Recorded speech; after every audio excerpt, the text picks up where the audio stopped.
কবরে চারটা প্রশ্ন হবে, তিনটা হবে মূল আর একটা হবে সম্পূরক। আবু দাউদের হাদিসে আসছে, জিজ্ঞাসা করা হবে মার রব্বুক ওমা দীনুক ওমান নাবিয়ুক, অথবা তুমি এই রাসূল এর ব্যক্তি সম্পর্কে কি বলো। তিনটা প্রশ্ন করা হবে। এরপরে প্রশ্নের উত্তর যারা দিতে পারবে তাদেরকে আবার আরেকটা প্রশ্ন করা হবে, মা আ'লামাকা আও মা আদরাকা, তুমি কোত্থেকে জানলা। এটা আবু দাউদে আসছে এবং হাদিসের সনদ সহিহ। এর উত্তরে কিছু লোক বলবে সামিআতুন নাসা ইয়াকুল, আমি শুনছি সবাই বলে আমিও বলছি।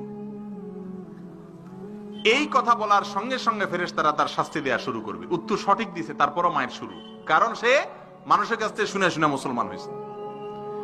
আরেকজন বলবে কারাতু কিতাব আল্লাহ, আমি আল্লাহর কিতাব পড়েছি, সেখানে পেয়েছি। সবাই পড়ালেখা জানবে এমন জরুরি না, কিন্তু কোরআন এবং হাদিস ভিত্তিক নলেজ নেওয়ার চেষ্টা করেছে, ওই ব্যক্তিকে মুক্তি দেওয়া হবে। এই জন্য আন্ধাধুন্ধা মুসলমান না হইয়া কোরআন হাদিস থেকে জানার চেষ্টা করতে হবে। এটাই বেশি উত্তম এবং নিরাপদ, এবং এটাই আমাদের করণীয়।